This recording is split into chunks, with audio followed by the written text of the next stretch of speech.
जय श्री श्याम। आज हम सुनेंगे भगवान विष्णु की एक अद्भुत कथा। भागवत पुराण के अनुसार जलंधर असुर शिव का अंश था, लेकिन उसे इसका पता नहीं था। जलंधर बहुत ही शक्तिशाली असुर था। इंद्र को पराजित कर जलंधर तीनों लोकों का स्वामी बन बैठा था। यमराज भी उससे डरते थे। एक बार भगवान शिव ने अपना तेज समुद्र में फेंक दिया तथा उससे जलंधर उत्पन्न हुआ। माना जाता है कि जलंधर में अपार शक्ति थी और इसी शक्ति का कारण थी उसकी पत्नी वृंदा। वृंदा के पतिव्रत धर्म के कारण सभी देवी देवता मिलकर भी जलंधर को पराजित नहीं कर पा रहे थे।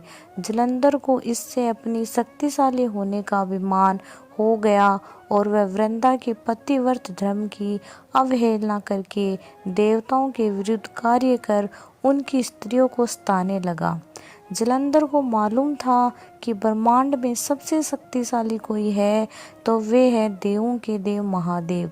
जलंधर ने खुद को सर्वशक्तिमान रूप में स्थापित करने के लिए पहले इंद्र को परास्त किया और त्रिलोकाधिपति बन गया।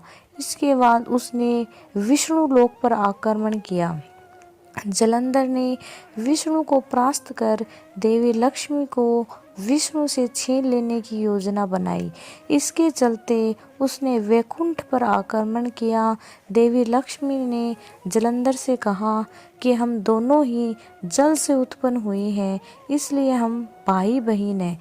देवी लक्ष्मी की बातों से जलंधर प्रभावित हुआ और लक्ष्मी को बहन मानकर वैकुंठ से चला गया।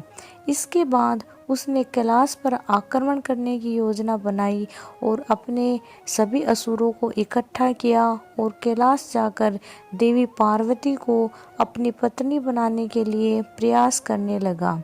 इससे देवी पार्वती क्रोधित हो गई और तब महादेव को जलंधर से युद्ध करना पड़ा।